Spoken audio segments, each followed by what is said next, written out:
ఏదన్నా గొప్ప పనిని తలపెట్టాలన్నా, తలపెట్టిన పనిని పూర్తి చేయాలన్నా ఆ ఆంజనేయుడే ఆదర్శంగా నిలుస్తాడు.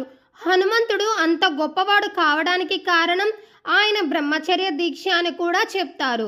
మరి అలాంటి హనుమంతునితో పాటుగా సువర్చలాదేవిని కూడా పూజిస్తామెందుకు? ఇంతకీ ఎవరి సువర్చల, ఏమిటా కదా? హనుమంతుడి గురువు సూర్యుడన్న విషయం తెలిసిందే కదా. సూర్యునితో పాటు ఆకాశంలో తిరుగుతూ ఆయన దగ్గర వేదాలన్నింటినీ నేర్చుకున్నాడు హనుమ.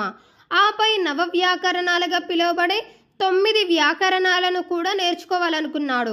ఇప్పుడంటే పాణిని వ్యాకరణం ఒక్కటే ప్రచారంలో ఉంది. కానీ ఒకప్పుడు ఇంద్రం, సాంద్రం, కోమరకం అంటూ 9 రకాల వ్యాకరణాలు ఉండేవి. అయితే అవన్నీ పెళ్ళైన వారికి మాత్రమే వీటన్నిటినీ నేర్చుకునేందుకు అర్హత ఉండేదట. మరి హనుమంతుడేమో జీవితాంతం బ్రహ్మచారిగా ఉండిపోవాలనే పట్టుదలతో ఉన్నాడు కదా. మరెలా? హనుమంతుడు సమస్యను ఎలాగైనా తీర్చమంటూ త్రిమూర్తులు ముగ్గురు సూర్య భగవానుడి దగ్గరకు వెళ్ళారు. అప్పుడు సూర్యుడు తన వర్చస్సు నుంచి ఒక కుమార్తెను సృష్టించారు.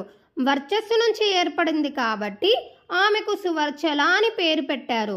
నా వర్చస్సుతో ఏర్పడిన ఈ కుమార్తెను నువ్వు తప్ప వేరెవ్వరు వివాహం చేసుకోలేరు, ఇదే నువ్వు నాకిచ్చే గురుదక్షిణ అంటూ ఆమెతో ఆంజనేయుడి వివాహం జరిపారు.